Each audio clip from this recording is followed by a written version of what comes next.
Hello everyone, welcome to my channel. I hope you all are doing good.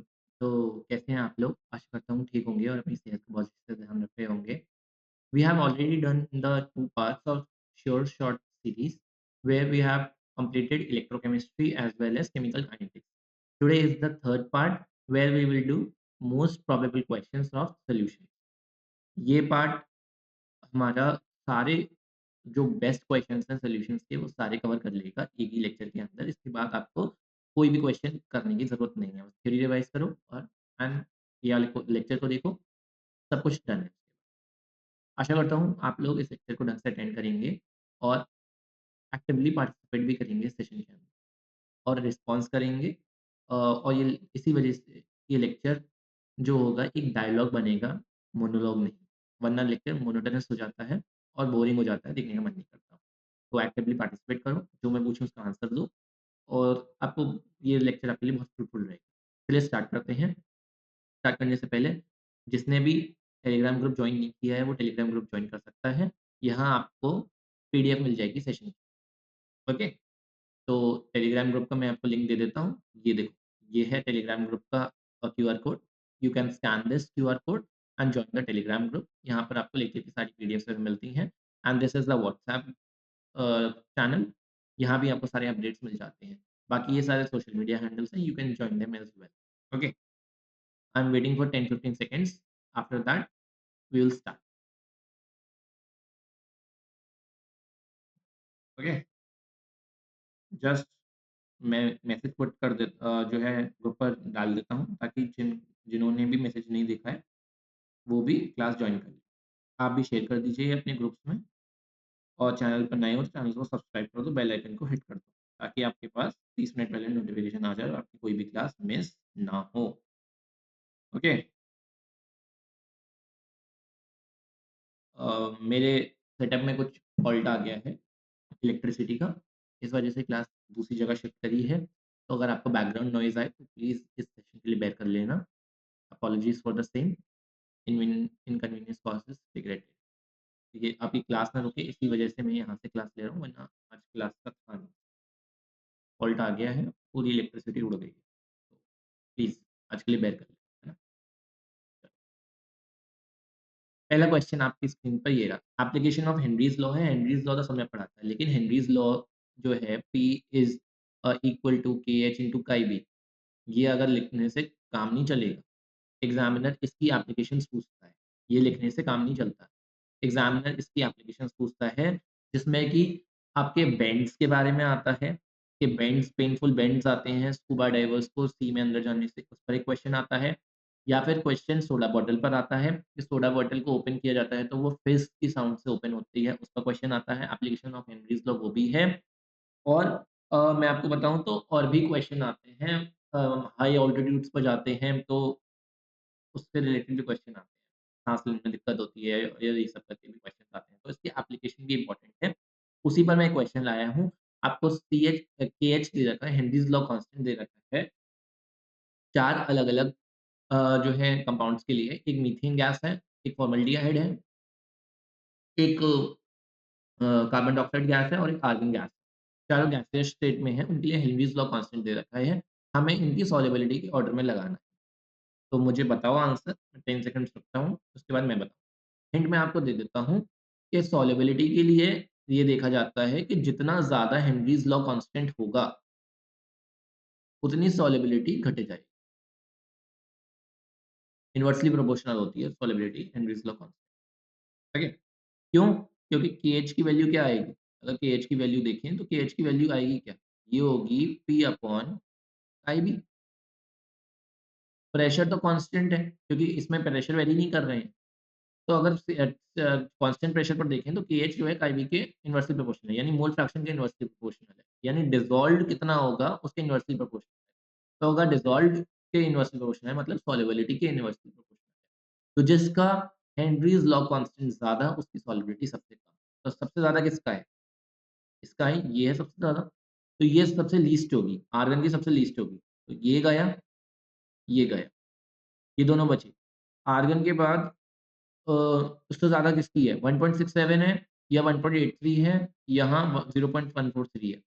तो कौन-सी है? इसकी है उसके बाद, अगर इसका केएच ज़्यादा तो इसकी सॉल्युबिलिटी कम, यानी CO2 उसके बाद आएगी। यानी ये ऑप्शन भी गया, आंसर हो जाएगा हमारा सी।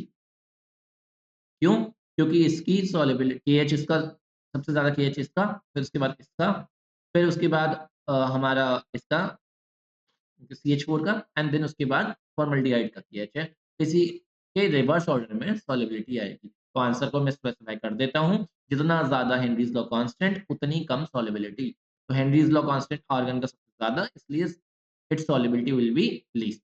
So argon, then CO2, then CH4, and the maximum solubility is of HCHO formaldehyde. Okay, I hope this is clear. ये बात क्लियर हो गई होगी आई थिंक। आगे बढ़ें, जल्दी जल्दी थम्स अप दिखा दो, जल्दी। नेक्स्ट देखो, असर्शन एंड रीज़न है। शायद पिछली क्लास में किसी को कन्फ्यूजन हो गया था क्योंकि मैंने असर्शन रीज़न के ऑप्शंस नहीं पढ़े। अब मैं क्लियर कर देता हूँ।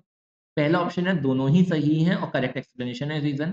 सेकंड है दोनों ही सही हैं पर रीज़न करेक्ट नहीं है। थर्ड है असर्शन सही है, रीज़न गलत है। और फोर्थ है असर्शन गलत है, रीज़न सही है। ओके, ये हैं 4 ऑप्शंस। लेकिन शायद मैंने लास्ट क्लास में बोल दिया था कि लास्ट ऑप्शन है, चारों गलत है, दोनों ही गलत है। तो आई थिंक मैंने ये बोल दिया था, तो माफ़ी चाहूँगा उसके लिए। ये हैं आपके 4 ऑप्शंस और असर्शन दे रखा है और कॉरेस्पॉन्डिंग रीज़न दे रखा है।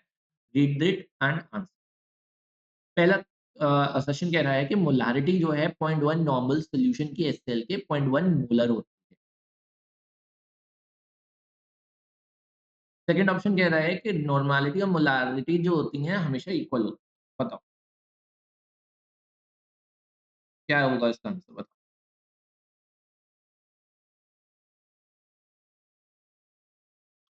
देखो, मोलारिटी मैंने आपको पढ़ाया हुआ है कि नॉर्मैलिटी होती है मोलारिटी इनटू एन फैक्टर ये होती है। लेकिन HCl के लिए एन फैक्टर जो होता है वो 1 होता है।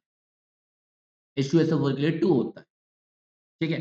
तो HCl के लिए एन फैक्टर 1 होता है, यानी इसमें आदान-प्रदान H और Cl के बीच में सिर्फ़ 1 इलेक्ट्रॉन का होता है। H एक लूज़ करता है, क्लोरीन एक गेन करता है, तो 1 का आदान-प्रदान होता है, जो डेल होता है, del of E del E जो होता है, यानी change in electron, that is 1 only. तो इसलिए जो नॉर्मैलिटी होती है, एन फैक्टर है, वो 1 है, यानी इसमें नॉर्मैलिटी और मोलारिटी दोनों बराबर होंगी। तो यानी 0.1 नॉर्मल सॉल्यूशन है, इसका मतलब है वो 0.1 मोलर भी होगा। तो ये बात तो बिल्कुल सही है। सेकंड रीज़न कह रहा है, तो नॉर्मैलिटी और मोलारिटी हमेशा इक्वल होती है? नहीं, ये बात गलत है। नॉर्मैलिटी और मोलारिटी हमेशा इक्वल नहीं होती हैं। It depends on the value of N factor. If the value of N factor varies, then the normality will also vary and won't be equal to molarity. So this reason is incorrect. So assertion is true, reason is wrong. Option will be C. This is a good application of mole concept, जो है assertion और reason based। आई hope ये clear हो गया होगा क्योंकि N की value N factor की वैल्यू पर वेरी करती है तो नॉर्मैलिटी भी वेरी करेगी, इसलिए नॉर्मैलिटी और मोलैरिटी हमेशा इक्वल नहीं होगी। असर्शन में इक्वल हो गई थी क्योंकि उसमें एन फैक्टर की वैल्यू 1। ओके, आई होप ये बात क्लियर हो गई होगी। We are moving on to the next question. If it this is clear then show a thumbs up, otherwise ask your doubts in the live chat. Okay, and if I miss a, आज के बाद ऐसा करा करूँगा मैं, ये this is last numbering कर दिया करूँगा। If I miss any doubt, क्योंकि बहुत ज़्यादा तेज़ तरह से चलती है लाइव चैट, तो अगर किसी का डाउट मिस हो जाए, you can write your doubts in the comment section as well. या तो क्वेश्चन नंबर लिख दो, अब यहाँ पर क्वेश्चन नंबर नहीं है, देन टाइम स्टैम्प डाल सकते हो, पर्टिकुलर टाइम स्टैम्प पर पूछ सकते हो कि इस टाइम स्टैम्प पर इस क्वेश्चन का डाउट है, जो भी आपका डाउट। तो अगर आपका डाउट मिस हो जाए तो गुस्सा मत हुआ करो, क्योंकि लाइव चैट में मिस हो जाता है। मैं या तो यहाँ फ़ोकस कर सकता हूँ या लाइव चैट में फ़ोकस कर सकता हूँ। जब तक मैं नीचे देखता हूँ आपके डाउट्स को, तब तक वो क्वेश्चन आगे निकल चुके होते हैं। तो अगर कुछ डाउट रह जाया करे तो मुझसे कमेंट सेक्शन में टाइम स्टैम्प डाल के पूछ लिया करो, या फिर मैं अगले सेशन से नंबरिंग कर दूँगा क्वेश्चन्स की, आप नंबरिंग करके भी, ठीक है? चलो आगे बढ़ते हैं। Next question. ये जो है ये रीज़न मैंने आपको बता देता हूँ, लेकिन इसका जो आंसर मैं लिख के लाया हूँ, आपको एग्ज़ाम में ये लिखना है। मैंने आपको प्रॉपर आंसर लिख के ले आया हूँ आप लोगों के लिए। एक बच्चा कह रहा था कि सब्जेक्टिव क्वेश्चन्स नहीं करा रहे हैं, तो मैं इसलिए सब्जेक्टिव आंसर ले आया हूँ।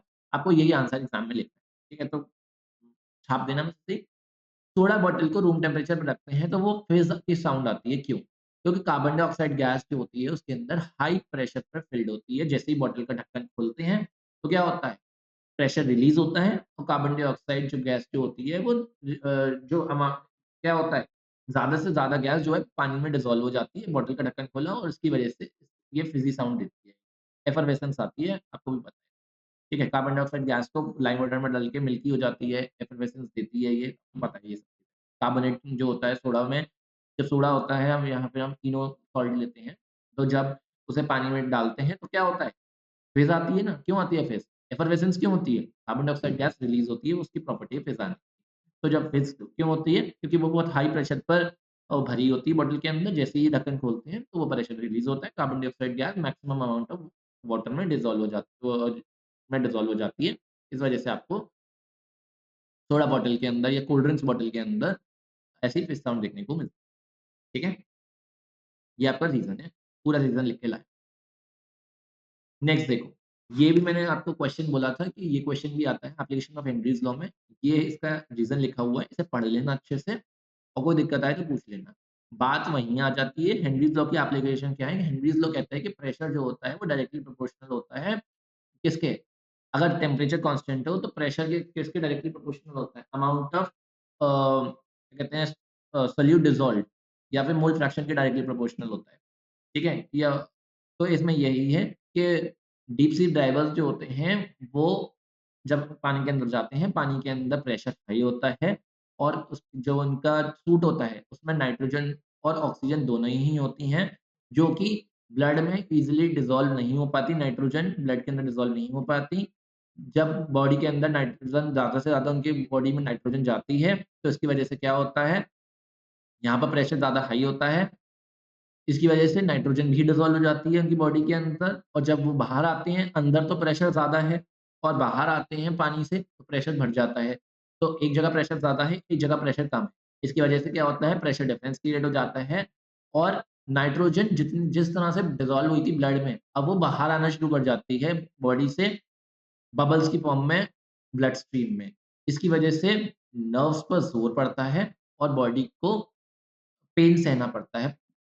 तो इसे मोटा-मोटा ऐसे समझो कि ब्लड के अंदर ऑक्सीजन डिसॉल्व होती है, हीमोग्लोबिन के संग बाइंड करती है, ऑक्सीजन हीमोग्लोबिन के संग ऑक्सी हीमोग्लोबिन बनाती है। लेकिन जब बॉडी ब्लड स्ट्रीम्स के थ्रू जब जो स्कूबा डाइवर्स होते हैं, वो डीप सी डाइवर्स नीचे जाते हैं सी बेड की तरफ, तो वहाँ प्रेशर बहुत ज़्यादा हंड्रेड्स एंड थाउज़ेंड्स टाइम्स बढ़ जाता है प्रेशर, जिसकी वजह से नाइट्रोजन भी डिसॉल्व होना शुरू कर जाती है ब्लड के अंदर और जब वो लोग बाहर आने की कोशिश करते हैं जब सी से, तब प्रेशर रिलीज़ होता है, अंदर प्रेशर ज़्यादा, बाहर प्रेशर कम, प्रेशर डिफरेंस क्रिएट होता है। अब नाइट्रोजन बबल की फॉर्म में ब्लड से बाहर आना शुरू कर जाती है, जिसकी वजह से वो ब्लड फ्लो के बीच में ऑब्स्ट्रक्शन क्रिएट करती है। इसकी वजह से नर्व्स पर ज़ोर पड़ता है और इससे कैपिलरीज़ बर्स्ट होने का भी खतरा रहता है। ये एक लाइफ थ्रेटनिंग सिचुएशन है, जिसे हम बेंड्स का नाम ये पूरी कहानी थी। You can write it in your own words in 2 और 3 लाइन्स क्योंकि एग्ज़ाम में ये क्वेश्चन 1 या 2 मार्क का है। ठीक है? आई होप ये बात क्लियर हो गई होगी। मैंने आपको बहुत ही सिंपल लेमैन लैंग्वेज में समझाया है। आई थिंक आपको ये बात क्लियर हो जानी चाहिए। ओके? नेक्स्ट देखो, ये में आइडियल और नॉन आइडियल सॉल्यूशन का 2 मार्क का क्वेश्चन आ सकता है, उसके लिए एक डिफरेंस लेके आया हूँ सब्जेक्टिव के लिए। आप इसे पढ़ लीजिए, याद कर लीजिए। अ, इसमें मैं समझा देता हूँ, रॉल्स लॉ हमें पता है आइडियल सॉल्यूशन रॉल्स लॉ ओबे करते हैं, जबकि नॉन आइडियल जो है नहीं ओबे करते हैं। अगर मैं चेंज इन एंथैल्पी की बात करूँ, तो एंथैल्पी मिक्सिंग जो होती है आइडियल सॉल्यूशन के लिए वो 0 होती है, जबकि नॉन आइडियल के लिए 0 नहीं होती है। ओके? डेल्टा वी मिक्सिंग जो होता है वो भी 0 होता है, मतलब टोटल वॉल्यूम जो होती है वो इक्वल होगी दोनों की कॉरेस्पॉन्डिंग वॉल्यूम के। लेकिन नॉन आइडियल सॉल्यूशन में ऐसा नहीं होता, ठीक है? इसमें नेगेटिव डेविएशन और पॉजिटिव डेविएशन का रूल आता है, जहाँ पे वो ज़्यादा भी हो सकती है और कम भी हो सकती है। देखा होगा आपने कुछ सॉल्वेंट्स कुछ सॉल्यूट्स डालने से पानी का लेवल पहले से कम हो जाता है, जबकि कुछ डालने से बढ़ जाता है। तो डिपेंड करता है पॉजिटिव डेविएशन और नेगेटिव डेविएशन जो कॉन्सेप्ट है, उस पर ये डिफरेंस आता है। जिस और आपका इसका जो डेल्टा एच मिक्सिंग का बताऊँ, तो जैसे NaOH है, है ना? सोडियम हाइड्रॉक्साइड, ये एक्ज़ोथर्मिक होता है। जैसे इसे पानी में डिसॉल्व करोगे तो गरम हो जाता है सॉल्यूशन। इसका सॉल्यूशन जो है गरम हो जाता है। ये एक्ज़ोथर्मिक रिएक्शन है, ठीक है? इंटरमॉलिक्यूलर इंटरैक्शन की बात कर रहा हूँ तो प्योर कंपोनेंट है आइडियल सॉल्यूशन के अंदर। तो जो इनके बीच में इंटरमॉलिक्यूलर इंटरैक्शंस होंगी सॉल्यूट-सॉल्यूट और सॉल्वेंट-सॉल्वेंट की वो बराबर होंगी सॉल्यूट-सॉल्वेंट। यानी ए बी बराबर है, ए बराबर बी बी बराबर तो ए बी भी बराबर, इस टाइप का है।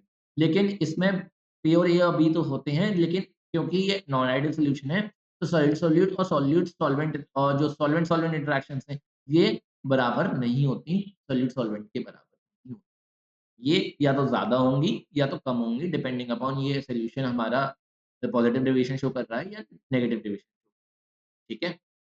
इसके आपको एग्ज़ाम्पल्स भी याद करने हैं, दोनों के एक-एक एग्ज़ाम्पल पता होने चाहिए, पॉजिटिव डेविएशन और नॉन और नेगेटिव डेविएशन दोनों के एक-एक एग्ज़ाम्पल याद करें, जैसे बेंज़ीन क्लोरोफॉर्म का एग्ज़ाम्पल। चलो, नेक्स्ट क्वेश्चन की तरफ मूव करते हैं। ये क्वेश्चन आपका दे रखा है वेपर प्रेशर से क्वेश्चन है ये आप और धीरे-धीरे करके इस तरह से हम पूरे कोलिगेटिव प्रॉपर्टीज़ वगैरह, osmotic pressure, went of pressure वगैरह सबको वाइंड अप करेंगे। पहला क्वेश्चन सॉल्व करो। एक्वा सॉल्यूशन है 20% लिक्विड ए है इसके अंदर, वेपर प्रेशर दे रखा है, टेम्परेचर दे रखा है, प्योर का निकालना है हमारे को यानी पी नॉट ए निकालना है और ये हमारे को पीए दे रखा है। हमें प्योर का निकालना है यानी नॉट वाला निकालना है और वेपर वाटर का दे रखा है 150 एमएल। बताओ कैसे सॉल्व होगा? तब तक मैं आपकी ज़रा क्वेरीज़ देख लूँ, है ना?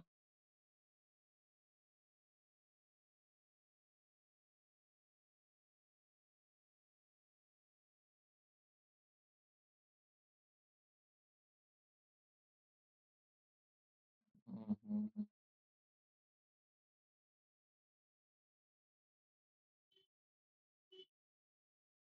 आज बैकग्राउंड नॉइज़ आ रही हो तो उसे इग्नोर कर देना।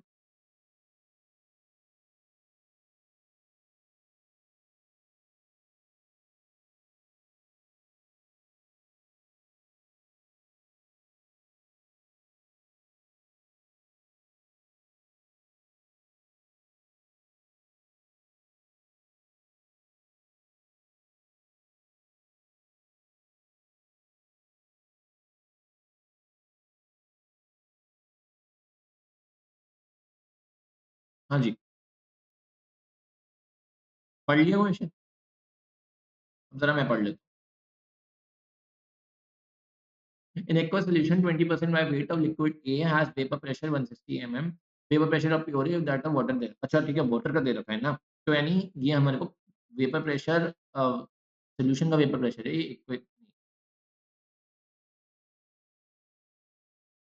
ये टोटल प्रेशर दे रखा है पीटी, पीटी दे रखा है ये, प्योर ए का निकालना है, ठीक है। तो मुझे पता है कि पीटी क्या होता है? We know that Pt is equal to P naught A into chi A plus P naught B into chi B क्योंकि ये कैसा सॉल्यूशन है? सिर्फ 2 ही हैं इसमें, 2 ही सॉल्वेंट है, लिक्विड A है और वाटर है, 2 ही हैं। तो इसमें P naught A chi A plus P naught B pi A अगर 3 होते तो इसमें C भी आ जाता फैक्टर। Pt दे रखा है 160 mm, P naught A, P naught A तो निकालना ही है into chi A, P naught B water दे रखा है 150 into chi B। Molecular weight दे रखा है 140 20% है तो मैं मान लेता हूँ टोटल 100 ग्राम था मतलब सॉरी 100 था 100 ml था या 100 ग्राम था जो भी मानो और उसमें से 20 हमारा ए हो गया और 80 हमारा इसमें वाटर था बी था तो काइए क्या हो गया काइए क्या होता है मोल फ्रैक्शन ऑफ ए ये क्या होगा एन ए यानी moles of A upon moles of A plus moles of B यही होगा और काई बी क्या होगा 1 माइनस काई ए क्योंकि काई और काई बी का सम जो होता है वो 1 होता है तो एक आ गया तो हम दूसरा भी निकाल सकते हैं, ठीक है। अब ए के मोल्स निकालते हैं, ए के मोल्स कितने आएँगे? बताओ, कितने मोल्स आएँगे? वेट कितना माना है हमने? 20 माना है इसका, 100 ग्राम मानने हैं टोटल, 20 माना है अपॉन 140 इससे कितने आ जाएँगे? 1 अपॉन 7 है, इसकी वैल्यू आ जाएगी 0.143 नंबर ऑफ मोल्स बी के कितने आएँगे? 80 ग्राम हो जाएगा फिर अपॉन वाटर, वाटर का कितना होगा H2O, यानी 1 into 2 plus 16 कितना हो जाएगा 18। इसकी वैल्यू कितनी आ जाएगी 4.44। ठीक है, लेट द टोटल बी 100 ग्राम, तो ए हो गया 20 ग्राम, बी हो गया 80 ग्राम। इसे एक्स में की तरह मैंने लिया नहीं है, वरना एक्स ले लेते तो एक्स से एक्स कट जाता, वो एक्स कॉमन आके कट जाते, तो इतना तो समझदार हुई है ना। तो इससे इसकी वैल्यू क्या आ गई 0.143 अपॉन 0.143 प्लस 4.44। सॉल्व कर लेना, इसका आंसर मैं बता देता हूँ 0.031 आएगा। और इसका कितना आएगा फिर, इसका आ जाएगा 1 माइनस 0.031। ये कितना आएगा बताना जरा। मेरे पास इतना टाइम है नहीं सॉल्व करने के लिए, मैं तो कैलकुलेटर कर लेता हूँ।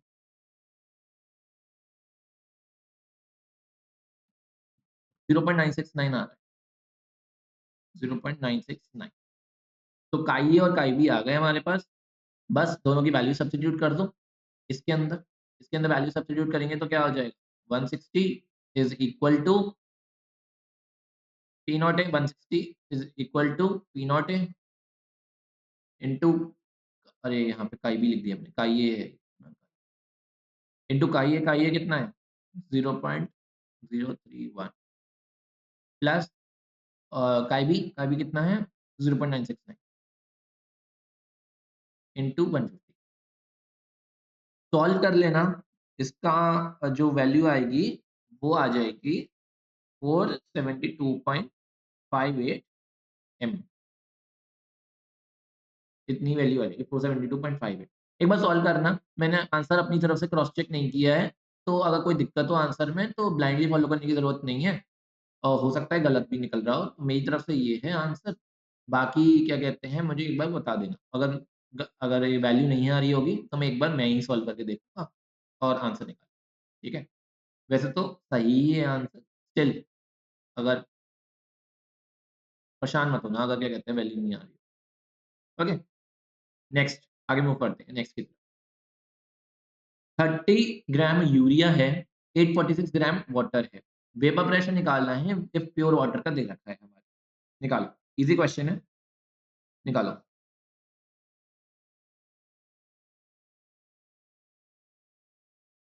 इसके लिए मैं फॉर्मूला बता देता हूँ, पी नॉट है minus P A upon P naught is equal to five. ये formula relative loading of vapour pressure वाला।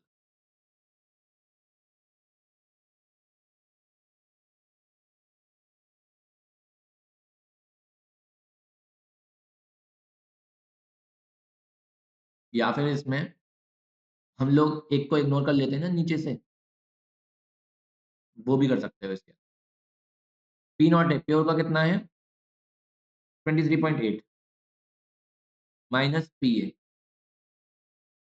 Upon P naught A is equal to chi B, यानी एन बी अपॉन एन ए।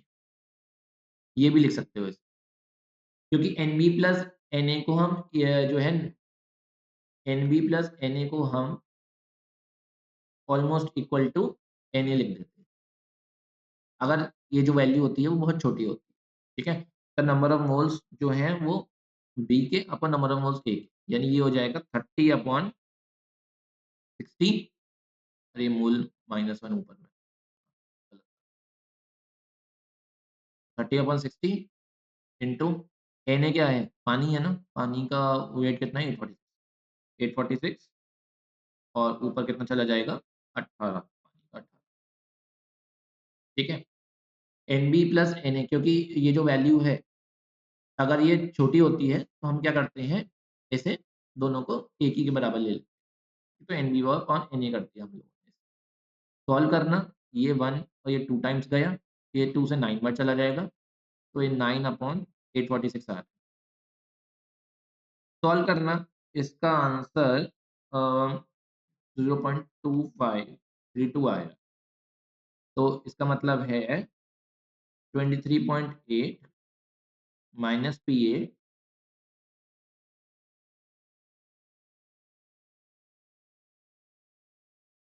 की value आ रही है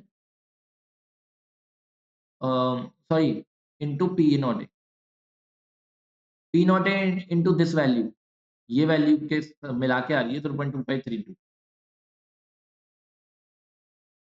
इस value को मिला के आ रही है ये वाली वैल्यू, और 23.8 माइनस पी ए की वैल्यू आ रही है 0.253, है ना।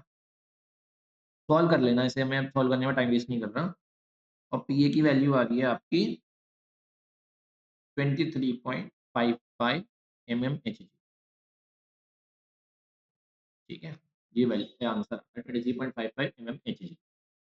ये आपने सीखा ही होगा, एनबी प्लस एनए को एनए बना लेते हैं। एग्जाम में एक बार चेक कर लेना, अगर एग्जामिनर ने स्पेसिफाई किया है कि नहीं मान सकते तो मत मान, ठीक है, अपनी तरफ से मत करना। एक बार देख लेना एग्जाम में एग्जामिनर का क्या वो है सीन, ठीक है। ये कैलकुलेशन को इजी करने के लिए इसे एनबी प्लस एनए को नीचे को एनए, ओके। मूव करता हूँ नेक्स्ट की तरफ। बैंटम फैक्टर की वैल्यू पूछी गई है केसीएल के लिए, एनएसीएल के लिए, के2एसओ4 के लिए। केसीएल के इसमें दो में टूट जाता है, डिसोसिएशन देखेंगे इसमें हम, एसोसिएशन तो देखेंगे नहीं। केसीएल डिसोसिएट करके के प्लस और सीएल नेगेटिव देता है। इसमें कितनी होगी बैंटम फैक्टर की वैल्यू 2 हो गई। एनएसीएल भी सेम है, 2 देगा, और के2एसओ4 2 के प्लस में टूटेगा और एसओ4 2 नेगेटिव में टूटेगा, तो इसकी वैल्यू कितनी हो गई?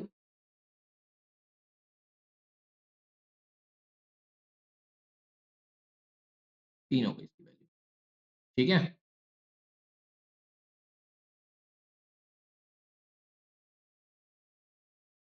ठीक है, तो 2 2 एंड 3, 2 2 एंड 3, ये आंसर समझ में आई? ये आंसर हो गया इसका। रिलेटिव लोअरिंग ऑफ वेपर, अच्छा एक चीज मैं बता दूं, relative lowering of vapour pressure एक कॉलिगेटिव प्रॉपर्टी है, लोअरिंग ऑफ वेपर प्रेशर जो है कॉलिगेटिव प्रॉपर्टी नहीं है, ये बात मैं बता देता हूँ। वैसे तो मालूम होगी तुम्हें, चल मैंने क्लियर कर दिया है, ओके। चलो नेक्स्ट की तरफ मूव करें। नेक्स्ट क्वेश्चन देखो, ये क्वेश्चन है ऑस्मोटिक प्रेशर पे, ऑस्मोटिक प्रेशर पे ये क्वेश्चन है, उसकी एप्लीकेशन। बहुत ही शानदार क्वेश्चन लाया हूँ, तो मैं ऐसा कंटेंट मिल नहीं सकता ढूंढने पर,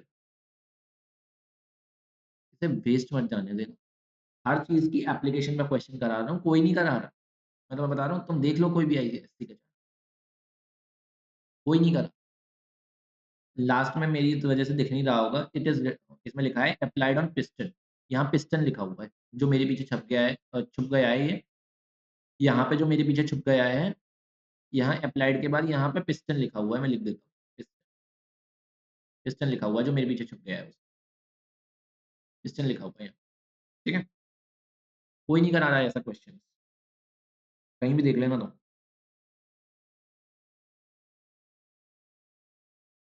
बताओ भाई।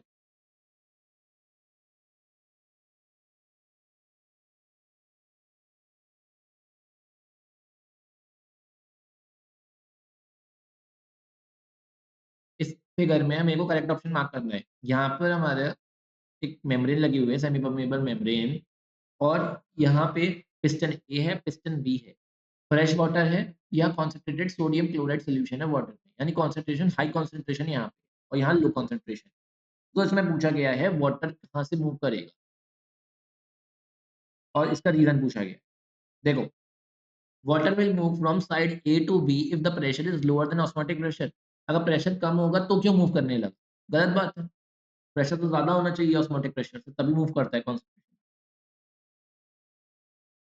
सी देखो, वाटर बी से ए तक मूव करेगा, हाँ ठीक है, बी से high concentration low concentration move करेगा। अब प्रेशर इक्वल है ऑस्मोटिक प्रेशर के, बिल्कुल भी गलत बात है।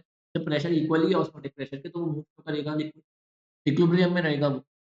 नेक्स्ट देखो, D, water will move from A to B if the pressure is equal to osmotic pressure applied on piston है, बिल्कुल फिर से गलत बात आ गई। जब फिर बात इक्वल की आ गई तो इक्वल ही है तो मूव क्यों करेगा। अब बी ऑप्शन देखो, बी क्या कह रहा है, water will move from B to A if pressure is greater than osmotic pressure is applied on piston B। अगर पिस्टन बी पर हमने इस तरीके का प्रेशर अप्लाई किया जो ज्यादा है ऑस्मोटिक प्रेशर से भी, तो जो वाटर है वो बी से ए की तरफ मूव करना शुरू कर जाएगा, ठीक है। वाटर जो है बी से ए की तरफ मूव करना चाहेगा और ये ऑस्मोसिस नहीं है, ये reverse osmosis. This is not osmosis, this is reverse osmosis, ठीक है? आरओ टेक्नोलॉजी यही है, जो हार्डनेस ऑफ वाटर में हमारे आरओ में ट्रीट करता है, हार्ड जो हमारे सॉल्ट्स होते हैं वो रह जाते हैं और जो हमारा पानी होता है, डीसैलिनेटेड पानी, वो हमारा कलेक्ट हो जाता है। तो ये कॉन्सेप्ट है, बी से ए तक अगर प्रेशर जो है ज़्यादा होगा ऑस्मोटिक प्रेशर से, तो जो है पानी मूव करेगा बी से ए तक, सॉल्ट मूव नहीं करेगा, पानी मूव। ये ऑस्मोसिस का, ये आरओ का जो है कॉन्सेप्ट है, आरओ टेक्नोलॉजी, रिवर्स ऑस्मोसिस, है ना? तो ये बहुत ही शानदार क्वेश्चन है, बहुत ही शानदार क्वेश्चन है ये। इस समझ में आ गई? हाँ, अदरवाइज़ डाउट पूछिए और आंसर दिया करो, सेशन को ऐसा मोनोटोनस छोड़ के मैं चले जाता। मैंने देखा था पिछली बार भी मैंने बहुत लोगों से अपील करी थी, सेशन देख लो, सेशन अटेंड करो और बहुत सारे बच्चे 5-10 मिनट रुके, 15 मिनट रुके, उसके बाद छोड़ के चले। अगर तुम अपनी प्रायोरिटी सेट नहीं करोगे और तुमने गोल्स जो है सेट नहीं करोगे, फिर कहोगे कि मास्टर को कि मैंने कुछ नहीं करा अभी तक, मुझे पास करवा दो। तो मास्टर को कोई जादू की छड़ी थोड़ी है कि पेट्रोनम करा और ये हो गया, मेहनत करनी पड़ेगी। चलो, असर्शन रीज़न ही है। पहला ऑप्शन वही है, असर्शन रीज़न दोनों ही सही हैं और करेक्ट एक्सप्लेनेशन भी है। सेकंड है, असर्शन रीज़न दोनों ही सही हैं, लेकिन करेक्ट एक्सप्लेनेशन नहीं है। थर्ड है, असर्शन सही है, रीज़न गलत है। फोर्थ है, रीज़न असर्शन गलत है, रीज़न ये है इसका वो, ठीक है? पढ़ो और आंसर दो, पढ़ो और आंसर दो, जल्दी करो।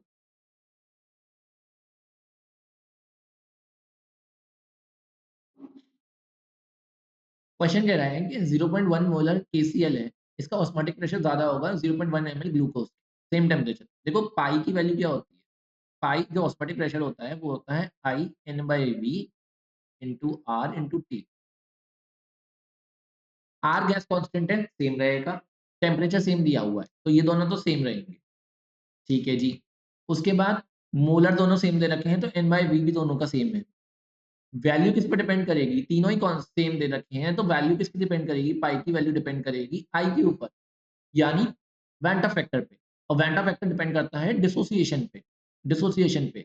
केसीएल जो कि एक आयनिक कंपाउंड है, वो टूट के केस प्लस और सीएल नेगेटिव दे देगा, Ka प्लस और Cl नेगेटिव दे देगा, तो इसकी I की वैल्यू 2 हो जाएगी। तो इसका ऑस्मोटिक प्रेशर ज़्यादा लगेगा। लेकिन ग्लूकोज़ एक कोवेलेंट कंपाउंड है, वो अपना ऑस्मोटिक प्रेशर नहीं लगाएगा क्योंकि वो नहीं टूटेगा पानी में जाके, इस तरीके से, ठीक है? तो इसकी I की वैल्यू इस तरीके की नहीं निकलेगी। इस वजह से जो ऑस्मोटिक प्रेशर है वो KCl का ज़्यादा होगा क्योंकि वो एक आयनिक कंपाउंड है। इसका असर्शन बिल्कुल ही 100% सही है। रीज़न दे रखा है KCl डिसोसिएट करता है, ज़्यादा नंबर ऑफ पार्टिकल्स देता है। बिल्कुल सही बात है ये भी और यही रीज़न है इसका। तो आंसर होगा ऑप्शन नंबर ए, यानी असर्शन भी सही है, रीज़न भी सही है एंड गिवन रीज़न जो है वो असर्शन को वैलिडेट कर रहा है। Assertion is true, reason is true and assertion is जो है justifying the given, reason is justifying the given assertion, ठीक है? तो इसका ऑप्शन जो है वो ए आएगा। एग्ज़ाम में ये मत करना तुरंत से ए लगा दो, एक बार पढ़ लेना उनके हिसाब से ऑप्शंस क्या हैं, वैसे तो ऑप्शंस ए ही आते हैं, ए, बी, सी, डी में। लेकिन एग्ज़ाम में तब भी रिकन्फर्म कर लेना, ठीक है? चलो, चलो किसी लोगों ने आंसर दिया था, बहुत बढ़िया, बहुत बढ़िया, बहुत बढ़िया।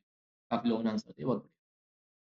एक क्वेश्चन है सब्जेक्टिव, एक बच्चे ने कहा था कि सब्जेक्टिव नहीं करा रहे, तो मैंने कुछ-कुछ सब्जेक्टिव भी डाले हैं इसमें। कुकिंग प्रेशर कुकर में क्यों फास्ट हो जाती है पैन्स? प्रेशर कुकर में क्यों क्यों फास्ट होती है कुकिंग? आपने देखा होगा, कभी भी दाल यानी पल्सेस को कुक करना होता है या फिर कोई भी वेजिटेबल कुक करनी होती है, people prefer to use a pressure cooker rather than a pan. Why? Or with even if they use a pan, they will choose a pan with a lid. Why? ऐसा क्यों होता है? बताओ। जवाब नहीं आ रहे, जल्दी बताओ। जल्दी-जल्दी बताओ। जवाब नहीं मिल रहे हैं मुझे। चलो, ठीक चलो, चलो जल्दी बताओ।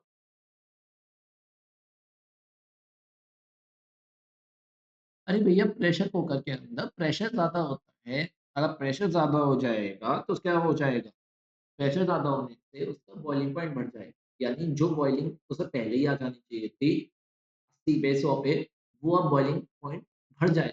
तो देर में बॉइलिंग, तो प्रेशर ज़्यादा होगा तो टाइम कम लगेगा। अंडरस्टूड? प्रेशर ज़्यादा होगा तो टाइम कम लगेगा। इसे आप आइडियल गैस की इक्वेशन समझो। क्या कहते हैं, आइडियल गैस की इक्वेशन क्या होती है? क्या होती है? पीवी इक्वल्स टू एनआरटी होती है। तो इसका मतलब क्या है? P is directly proportional to temperature and volume is also directly proportional to temperature. ये होती है, ये नहीं होती।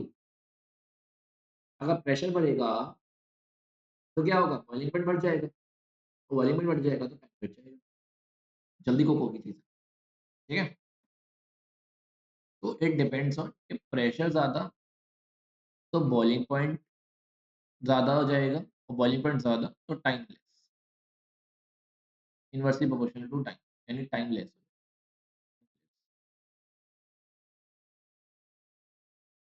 ठीक है? नेक्स्ट देखो,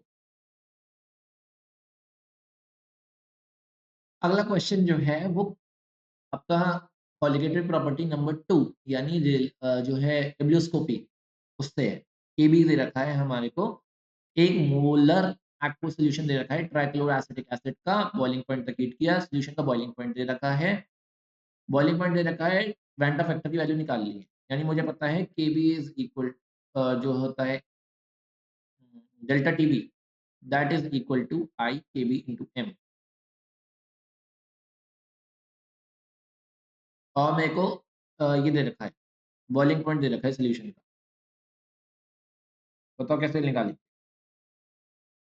जल्दी बताओ जल्दी।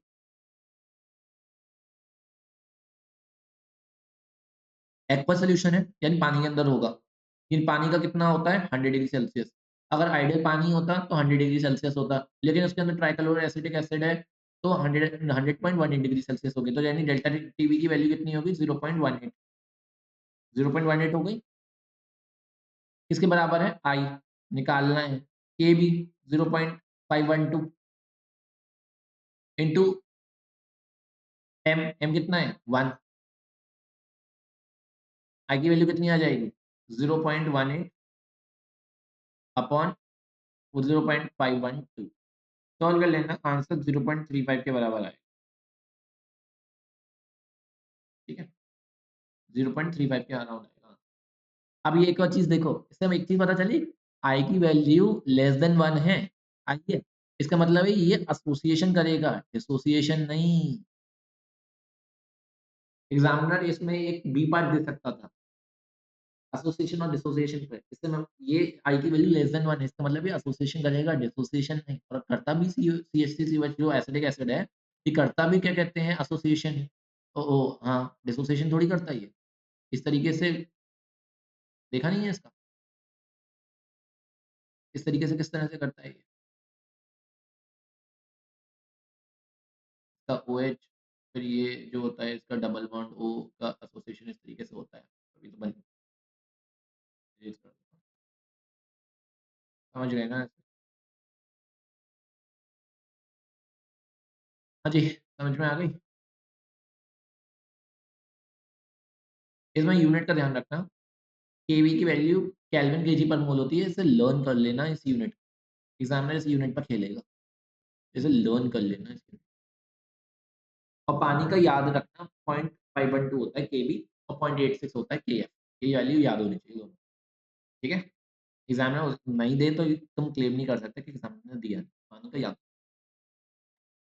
नेक्स्ट देखो, फ्रीजिंग पॉइंट दे रखा है मेरे को, मैंने थर्ड प्रॉपर्टी उठा ली है फ्रीजिंग पॉइंट। फ्रीजिंग पॉइंट दे रखा है मेरे को 5 ग्राम बेंजोइक एसिड का 35 ग्राम बेंजीन में, और डिप्रेशन है 2.94। यानी मेरे को डेल टी, यहाँ पर डेल क्या दे रखा है? टीएफ दे रखा है। परसेंटेज एसोसिएशन बोला है if it forms a dimer. अगर डाइमर डाइमराइजेशन कर रहा है, तो उसने पहले ही बता दिया कि डाइमराइजेशन कर रहा है। तो उसके लिए मुझसे पूछा हुआ है कि कितना बेंजोइक एसिड का एसोसिएशन होगा। बहुत ही शानदार क्वेश्चन है ये, सॉल्व करके दिखाओ मुझे। मैं तुम्हें इसके लिए 1 मिनट दे रहा हूँ। बहुत ही शानदार क्वेश्चन है, मजे आ जाएंगे करके।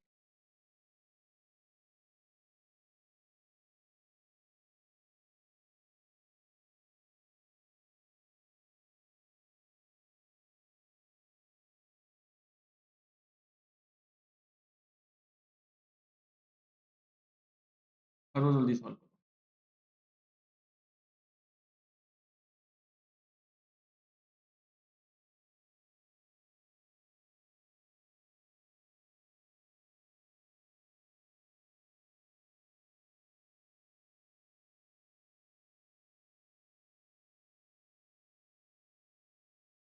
इसमें फॉर्मूला क्या लगेगा? पहले तो आई निकालना है इसके अंदर डायमराइजेशन के लिए। आई क्या होता है? Normal molecular mass upon observe, कितना ऑब्जर्व हुआ। तो नॉर्मल कितना होता है? 122 होता है। ऑब्जर्व कितना होगा वो निकालो पहले तो। ऑब्जर्व निकालो। ऑब्जर्व निकालने के बाद आई आएगा। आई निकालने के बाद क्या होगा? आई निकालने के बाद आई निकालने के बाद क्या लगाएंगे फॉर्मूला? हमारे को पता है कि बेंजोइक एसिड क्या होता है, C6C5CH3OH। डाइमर बनाएगा ये।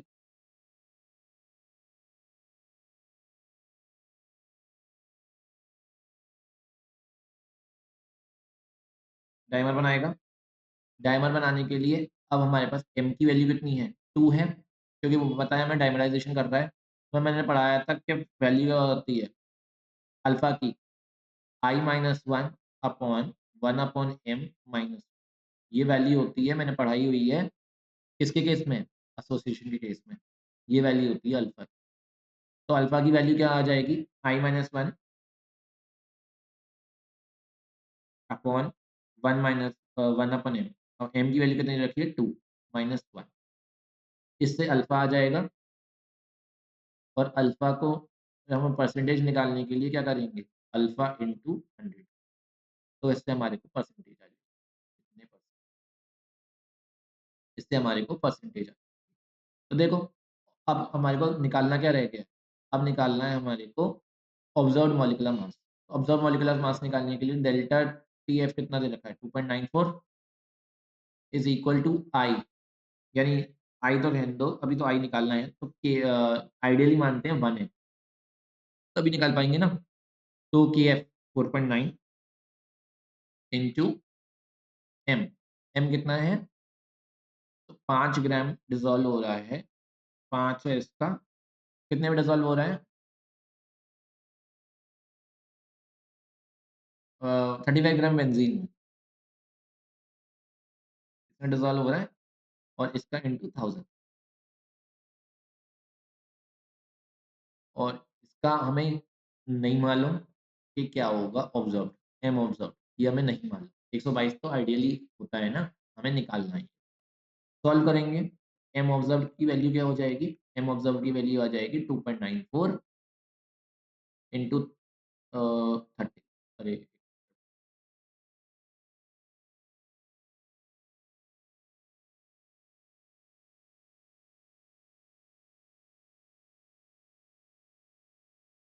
इसकी वैल्यू हो जाएगी 4.9 इंटू 5। और 35 को केजी में लेते हैं तो केजी में कितना हो जाएगा ये? 0.035 इंटू 2.9, 2.9, ये हो जाएगा। इससे एम ऑब्जर्व की वैल्यू आ रही है, मैं तुम्हें सीधी सीधी वैल्यू बता देता हूँ। इसकी वैल्यू आ रही है 238 ग्राम पर मोल। यूनिट के भी मार्क्स होते हैं तो यूनिट को मिस ना करें, कैसे भी यूनिट। 238 आ रही है, यानी ऑब्जर्व थी 122, आ रही है 238। डाइमर बनना है ना, तो डाइमर बनने में क्या होगा? डबल होना था नियरली, तो 122 का डबल क्या होता है? 244। और आ रही है 238। तो मतलब हमारा आंसर लगभग लगभग सही ही आ रहा है, क्योंकि हर पूरी तरह से नहीं बना, तभी वो परसेंटेज एसोसिएशन पूछ रहा है। अगर हमारा 100% हो गया, अगर हमारा डायमेराइजेशन पूरा हो गया होता, तो हमारा मॉलिक्यूलर मास 244 आता, क्योंकि दोनों दो एसिटिक एसिड जुड़ गए। तो यानी मॉलिक्यूलर मास डबल हो गया, 122 से 244 हो गया, और परसेंटेज एसोसिएशन हो जाती है 100%। लेकिन हमारा 238 आया है, यानी आई की वैल्यू हो गई 122/238। यानी हमारा डाइमराइजेशन पूरा नहीं हुआ, कुछ ही परसेंटेज तक हुआ है, उस परसेंटेज को हम निकालने वाले हैं। तो इससे आंसर आ रहा है आई का 0.513। इस आई के सॉल्यूशन को हम यहाँ पुट करेंगे तो ये हो जाएगा 0.513। नेटवर्क का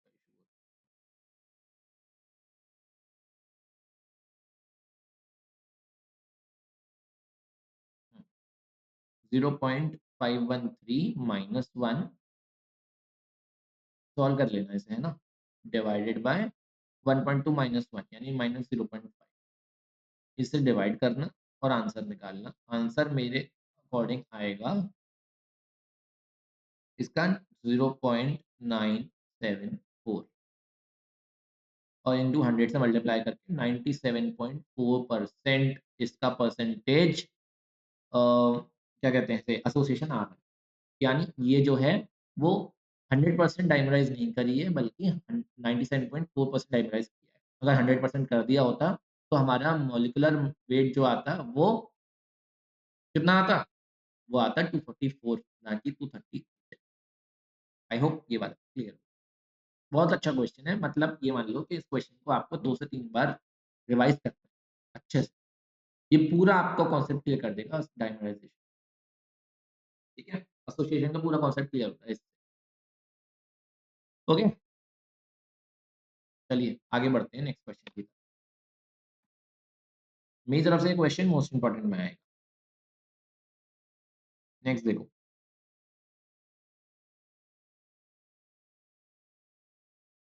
पहली प्रॉपर्टी रिलेटिव लोडिंग पर हो गया क्वेश्चन, इब्लियोस्कोपी पर हो गया, क्रायोस्कोपी पर हो गया। लास्ट बचा है ऑस्मोटिक प्रेशर पर, तो ऑस्मोटिक प्रेशर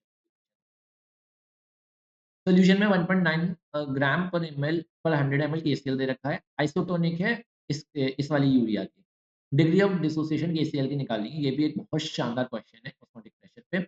आइसोटोनिक का मतलब होता है दोनों की ऑस्मोटिक प्रेशर बराबर हो गए, यानी पाई 1 इज इक्वल टू पाई 2। इसका मतलब है आई आई क्या कहते हैं, यूरिया है ना, यानी यूरिया में आई तो होगा नहीं, तो यानी इसका मतलब होगा C1RT is equal to IC2RT,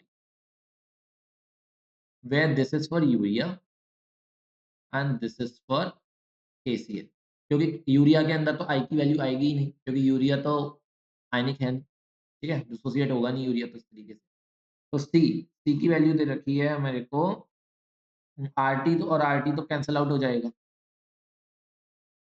सी के लिए N1 अपॉन V1, V लिख देता हूँ मैं क्योंकि दोनों की वॉल्यूम 100 ml है ना, is equal to I N2 upon V, और V से V भी क्रॉस आउट हो जाएगा क्योंकि दोनों 100 दे रखे हैं। यानी N1 is equal to I into N2, I into N2।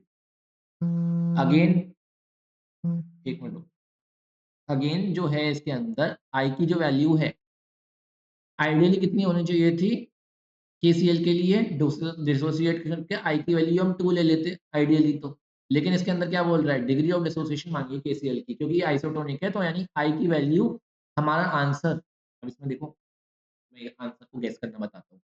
हमारा जब भी आंसर आएगा तो आप कैसे चेक करोगे आंसर को, आंसर की वैल्यू हमारी नियरली 2 के अराउंड आएगी। तो आई की वैल्यू अगर 2 के आसपास नहीं भटके, 1.9 से 2 के बीच में नहीं आ रही हो तो ये समझ लो मरे से मरी वैल्यू एग्जाम के लिए 1.8 होगी, 1.8 के लिए कम नहीं देगा वो। वेयर इज 99.99% की वैल्यू जो है वो 1.85 से 2 के बीच में या 1.9 से 2 के बीच में, ठीक है? ये बात याद है, एग्जाम में मदद करेगी ये वाली। तो N1 की वैल्यू देखो, मोल्स पहले वाले के कितने हैं? कितना दे रखा है? ये कौन सा यूरिया, यूरिया कहाँ पे है? 3 ग्राम अपॉन 60 ग्राम। ये 3 है कि 30 है? यार करके देखना ये 3 ग्राम है या 30 ग्राम है। Is equal to I into N2। N2 कितना दे रखा है मेरे को 1.9, KCl का कितना दे रखा है 74.5। सॉल्व करना है इससे, इससे आई की वैल्यू कितनी आ रही है, तो मैं सॉल्व करके देखूंगा। क्वेश्चन में एक गलती हो रही है, देखना ज़रा सॉल्व करके 3 इंटू डिवाइडेड बाय 3 इंटू 1 ठीक है। हाँ, 3 है, ठीक है। कहीं पर मैंने 30 देखी तो मुझे लगा कि क्वेश्चन में मिसप्रिंट तो नहीं है। हाँ, तो इसकी वैल्यू आ रही है 1.96, आई की वैल्यू 1.96 आ रही है, ठीक है? यानी हमारा आंसर अब तक सही चल रहा है। आई की वैल्यू आ गई, अब अल्फा की वैल्यू क्या होगी? ये डाइमर बनाएगा नहीं, ये क्या करेगा? डिसोसिएट करेगा, तो डिसोसिएट करने के लिए मुझे पता ही है i-1 अपॉन m-1 वैल्यू होती है, ठीक है? हाँ जी, i-1 अपॉन m-1 अल्फा की वैल्यू हो गई। पिछले वाले क्वेश्चन में मैंने डाइमर के लिए बताई थी, यहाँ पे क्या हो रहा है? डिसोसिएशन हो रहा है। डिसोसिएशन के लिए m की वैल्यू कितनी होगी? अगेन 2 होगी m की वैल्यू। अल्फा की वैल्यू कितनी आ जाएगी? अल्फा की वैल्यू हो जाएगी i-1 यानी 1.96 माइनस 1 अपॉन m-1 यानी 2 माइनस 1 दैट इज 1। ये कितनी हो जाएगी? 0.96 यानी अल्फा की परसेंटेज कितनी हो गई? ये हो गई 0.96 इंटू 100 दैट इज 96%। यानी 96% इसका डिसोसिएशन हुआ है। अगर 100% होता तो आई की वैल्यू 2 आ गई होती, लेकिन आई की वैल्यू 1.96 आई है, इसका मतलब है डिसोसिएशन में कमी है। तो इससे आप गेस लगा सकते हो कि आपका आंसर किस रेंज में आने वाला है और किस रेंज में आना चाहिए आइडियली। ओके, अगर आई की वैल्यू आपकी जो है वो कम आई होती तो आपका परसेंटेज भी कम हो गया। तो इस तरह से एग्जाम में अपने आंसर को क्रॉस चेक कर सकते हो और I will request you to do so also. Please follow these steps only. अपना दिमाग मत लगाना अगर नंबर चाहिए। ओके, और अगर आपके दिमाग में कुछ और चीज आ रही है, first ask me, get it verified by me, then only apply it in the. अपने दिमाग से मत करना क्वेश्चन, एक बार मुझसे पूछ लेना अगर कोई आपके दिमाग में आइडिया क्वेश्चन को सॉल्व करना। ओके, और गलत मत। नेक्स्ट क्वेश्चन देखो, again a very good question. When 2.56 ग्राम, देखो मैंने आपको चारों क्वालिटेटिव प्रॉपर्टीज करा दी और चौथी वाली में मैंने आपको डाइमर भी करा दिया और डिसोसिएशन और एसोसिएशन दोनों प्रैक्टिस एंड हेनरीज लॉ भी करा दिया एंड वेपर प्रेशर भी करा दिया। एग्जाम में अब एक भी क्वेश्चन गलत नहीं होना चाहिए। बहुत अच्छा सेशन प्लान किया मैंने, इससे बढ़िया कंटेंट आपको मिलकर दिखा दे पढ़ाना शुरू। ठीक है, चलो नेक्स्ट देखो, देखो देखो देखो जल्दी नेक्स्ट देखो।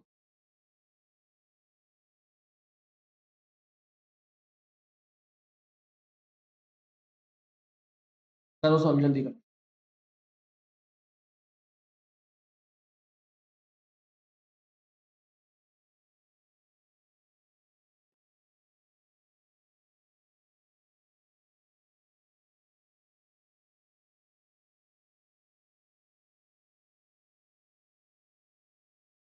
10-20 सेकंड और ले लो, जल्दी जल्दी कर सो।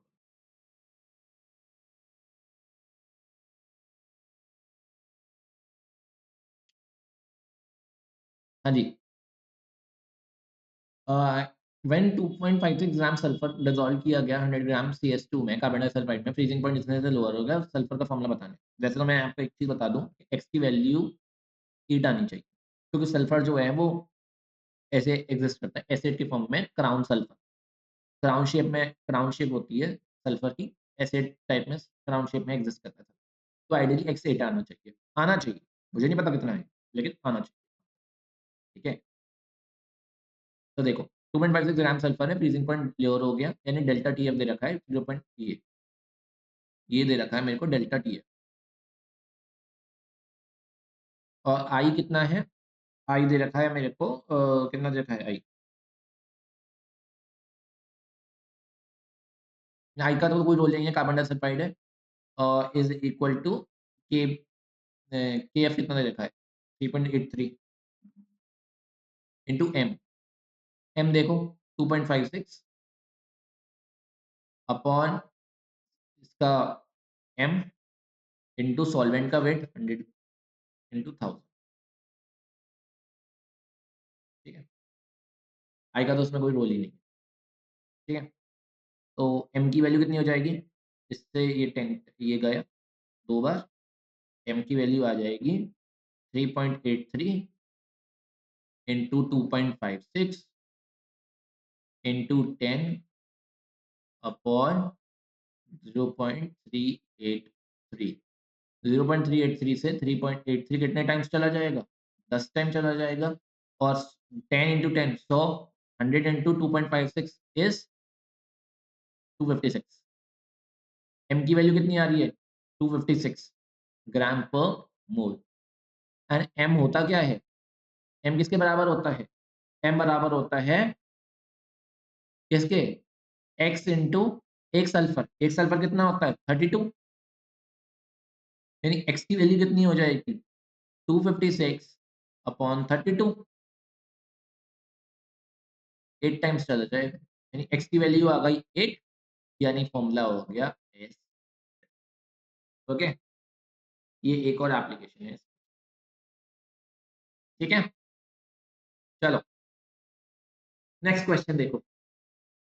अब एकदम मजा, इसे देख के कोई भी अपना आपा ना खोए, प्लीज डोंट पैनिक। अच्छे से करना क्वेश्चन को, क्वेश्चन में कुछ भी नहीं है। Let me hide myself so that you are able to read the question properly. वैसे मेरे को हाइड करने की जरूरत नहीं है, नीचे सिर्फ रिसर्च पेपर का नाम लिखा हुआ है, जयवर्धनन JEC और and so on, freezing point depression का रिसर्च पेपर दिया हुआ है। ये रिसर्च पेपर का एक एक्सट्रैक्ट है। ये एग्जाम में ऐसे क्वेश्चन आने हैं, तो एक एक्सट्रैक्ट ले आया हूँ, इस एक्सट्रैक्ट को पढ़ो और आने वाले क्वेश्चन को पढ़ो, सॉल्व करो, ठीक है? I am giving you 1 minute, please read it. 1 minute, okay, you have 1 minute, read it.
पढ़ लिया क्या? बताओ।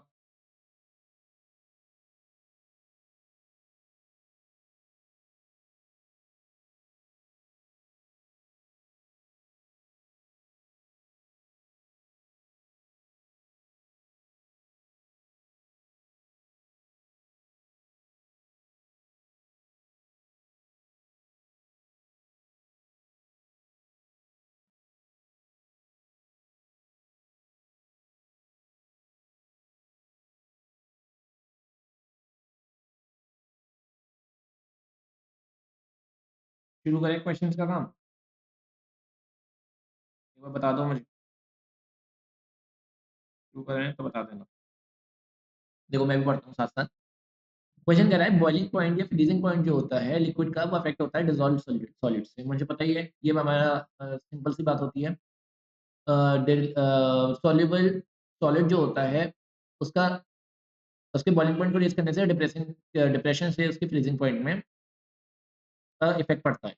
नॉर्मल या सोल्यूट डालने से सॉल्वेंट में उससे वेपर प्रेशर डिक्रीज हो जाता है, ये हमें ऑलरेडी पता ही है, ठीक है? उसके बाद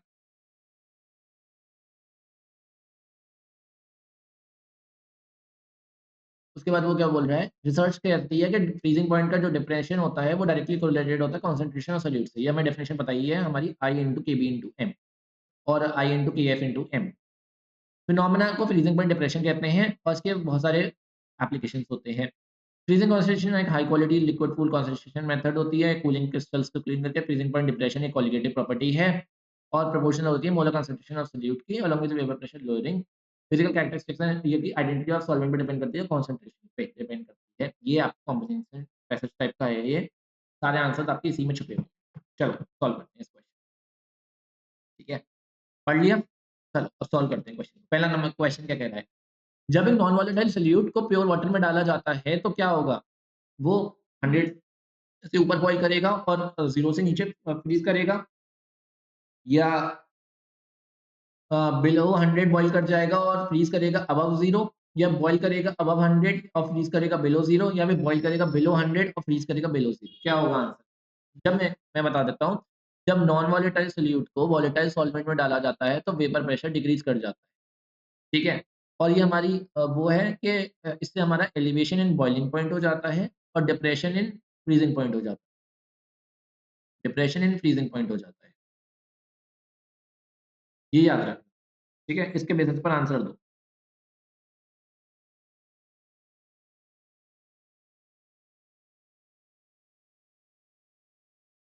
इसके बेसिस पे आंसर देना, ठीक है?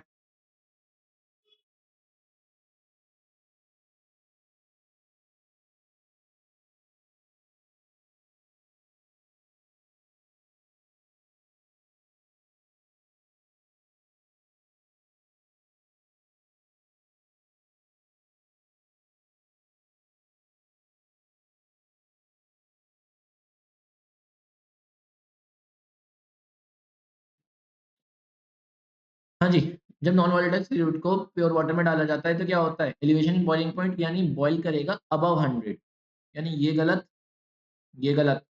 बॉयल करेगा अबव 100 और फ्रीज़ करेगा below 0। Depression in freezing point और एलिवेशन इन बॉइलिंग, ठीक है? नेक्स्ट देखो, कोलिगेटिव प्रॉपर्टीज़ क्या होती हैं? डिपेंडेंट होती हैं concentration of solute and independent of solvent and solutes identity identity of solute पे डिपेंड करती हैं और इंडिपेंडेंट होती है सॉल्वेंट के, सॉल्वेंट पे डिपेंड करती हैं और सोल्यूट पे डिपेंड करती हैं और कॉन्सेंट्रेशन ऑफ सोल्यूट पे डिपेंड करती हैं या फिर डिपेंड करती है आइडेंटिटी ऑफ सॉल्वेंट और कॉन्सेंट्रेशन ऑफ सोल्यूट पे और इंडिपेंडेंट होती हैं सोल्यूट के आइडेंटिटी। आंसर दो, जल्दी आंसर दो इसका, फटाफट से आंसर दो इसका।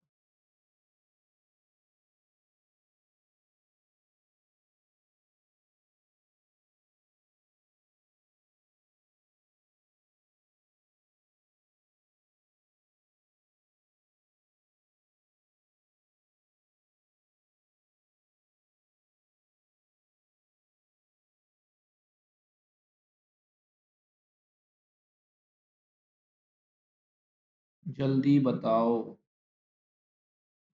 हाँ जी, कोलिगेटिव प्रॉपर्टीज़ के बारे में हम लोगों ने पढ़ा हुआ है कि सिर्फ़ और सिर्फ़ किस पर डिपेंड करती हैं? किस पर डिपेंड करती हैं? कॉन्सन्ट्रेशन ऑफ सोल्यूट पर डिपेंड करती हैं, लेकिन इंडिपेंडेंट होती हैं ये पार्टिकल्स ऑफ द जो है इंडिपेंडेंट होती हैं नेचर से। Nature of particles in the solution, independent of nature of particles in the solution, particles in solution. अब इस बेसिस पर आंसर दो। कॉन्सन्ट्रेशन ऑफ सोल्यूट पर डिपेंड करती हैं और इंडिपेंडेंट होती हैं इसके। देखो एक क्वेश्चन क्या कह रहा है? ये वाला कह रहा है इसमें, मेरे को इसमें ना थोड़ी-सी आंसर्स में गड़बड़ लग रही है। देखो इसके आंसर्स को, वो कह रहा है कि कोलिगेटिव प्रॉपर्टीज़ जो होती हैं डिपेंड करती हैं कॉन्सेंट्रेशन ऑफ सोल्यूट पर एंड डिपेंडेंट होती हैं सॉल्वेंट के सोल्यूट की आइडेंटिटी पे। बिल्कुल सही बात लग रही है ये तो मुझे। डिपेंड करती हैं आइडेंटिटी ऑफ सोल्यूट पे, ये तो बिल्कुल गलत बात ही हो गई। बिल्कुल गलत बात ही हो गई ये तो। नेक्स्ट देखो, ये तो बिल्कुल ही गलत बात है। तीसरी बात का देखो क्या कह रही है? तीसरी बात कह रही है आइडेंटिटी ऑफ सॉल्वेंट पे डिपेंड करती है, तो ये भी गलत बात हो गई, आइडेंटिटी पे डिपेंड ही नहीं करती। चौथी बात कह रही है depend on the identity of solvent and the constitution of solute and independent of the solute. ये भी मुझे गलत बात ही लग रही है। आइडेंटिटी पे डिपेंड ही नहीं करती, नेचर पे डिपेंड ही नहीं करती, सिर्फ़ और सिर्फ़ कॉन्सन्ट्रेशन ऑफ सोल्यूट और सॉल्वेंट पे डिपेंड कॉन्सन्ट्रेशन ऑफ सोल्यूट पे डिपेंड करती है और इंडिपेंडेंट होती है आइडेंटिटी। तो मेरे अकॉर्डिंग इसका आंसर ये होगा, थोड़ा ड्राइसी सा क्वेश्चन लग रहा है मेरे को ये। स्टिल मेरे को ऐसा लगता है कि इसका आंसर ए होना चाहिए। अगर तुम्हारे हिसाब से कोई और आंसर हो तो मुझे बताना। क्योंकि मुझे नहीं लगता कि इसका आंसर होना चाहिए। जो जिस सोर्स से मैंने ये लिया है, वो एक आई थिंक पेपर है शायद। आई थिंक पेपर है ये, या ये एक प्राइवेट पब्लिशर का गेस्ट पेपर है। ये एक वो नहीं है ऑथेंटिक सोर्स आंसर की। तो इसलिए मुझे नहीं लगता कि इसका आंसर ये होना चाहिए। इसका आंसर उन लोगों ने डी बता रखा है। अगर तुम्हें लगता है डी होना चाहिए तो एक बार मुझे बताना है। मुझे नहीं लगता इसका आंसर डी होना चाहिए। Depend on the identity of the solvent and the constitution of solute and independent of the solutes identity. मुझे नहीं लगता है, मेरे हिसाब से आंसर डी होना चाहिए। बाकी तुम्हें क्या लगता है तो मुझे बताना।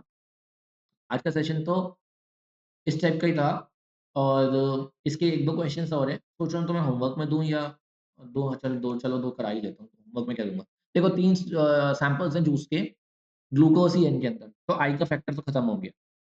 नेक्स्ट बोल रहा है कि उसमें कॉन्सन्ट्रेशन सैंपल ए, बी, सी की दे रखी है 0.1, 0.5 और 0.2। फ्रीजिंग पॉइंट किसका हाईएस्ट होगा? तो मुझे पता है कि डेल्टा टीएफ क्या होगा? K F into M. ग्लूकोज ही है तो केएफ मेरा सब चलेगा, वो डिपेंड करेगा सोलिली एम पे। एम यानी मोलैलिटी पे डिपेंड करेगा, यानी सपोज कर कॉन्सेंट्रेशन पे डिपेंड करेगा। तो जहाँ पर कहते हैं डेल्टा टीएफ क्या क्या होगा? डेल्टा टीएफ की वैल्यू होगी क्या? डिप्रेशन है फ्रीजिंग पॉइंट में, यानी जो वैल्यू आएगी, जो जितनी भी वैल्यू आएगी, उसमें जिसकी कॉन्सेंट्रेशन सबसे कम, उसमें फ्रीजिंग पॉइंट सबसे ज़्यादा। डेल की वैल्यू क्या होती है? ये वैल्यू क्या आएगी? टीएफ माइनस टीएफ डैश, यही वैल्यू तो होगी।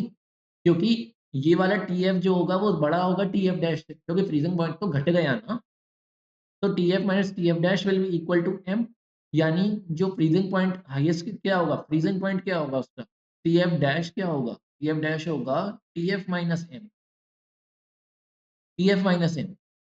तो टीएफ माइनस एम में अगर इस वैल्यू को मुझे बड़ा करना है, तो एम की वैल्यू छोटी से छोटी लेनी पड़ेगी। M should be the lowest, तभी टीएफ डैश जो है वो हाईएस्ट आएगा। यानी फ्रीजिंग पॉइंट को अगर मेरे को हाईएस्ट बोलना है तो उसके लिए एम की वैल्यू उतनी उतनी छोटी होनी चाहिए। तो एम की वैल्यू छोटी किसमें है? सबसे छोटी है इसमें। 0.5 है या 0.5 है? 0.5 है या 0.5 है? लेट मी चेक।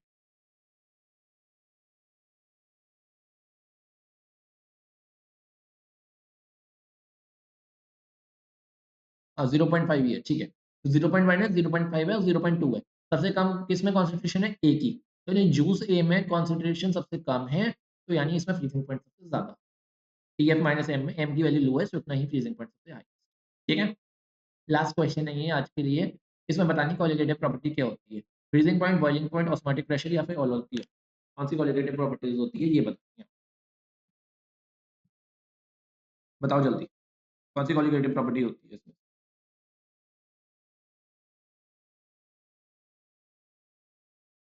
जल्दी बताओ जल्दी।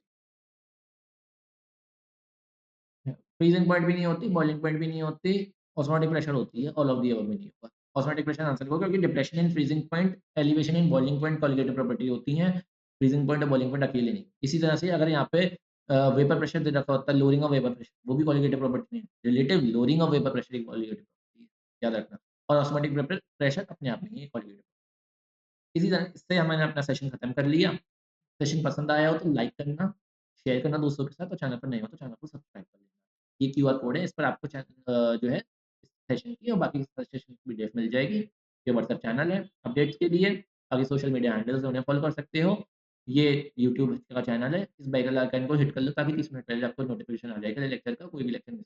अगर कोई भी दिक्कत हो, किसी भी कमेंट मिस हो गए हो, लाइव चैट में किसी का भी डाउट मिस हो गया हो, कमेंट्स में पूछना, या फिर टेलीग्राम पर पर्सनली पूछना। ठीक है? अब मिलते हैं अगले लेक्चर में, जिसमें हम लोग अपने ऑर्गेनिक स्टार्ट कर लेंगे। ऑर्गेनिक के हेलो एल्केन्स, हेलो एरियंस के श्योर शॉर्ट करेंगे। ठीक है? और मेरे को 2 दिन बाहर जाना है, जिस वजह से आपका ये सेशन जो है वो 9th को नहीं आएगा। 10th के लिए मैं कोशिश करूँगा कि 10th को आपका सेशन आए। ठीक है? 10th को एक सेशन हम ले लेंगे, हेलो एल्केन्स वाला सेशन 10th को ले लेंगे, 10th को आएगा। 9th को तो सेशन वैसे भी नहीं आता, लेकिन हो सकता है कि 10th को सेशन, आई थिंक मैं आपको अपडेट दे दूँ, है ना? आई विल ट्राई कि सेशन आपको 10th को 110% मिल जाए। सेशन आएगा, 9th को session. Okay, thank you very much, good bye.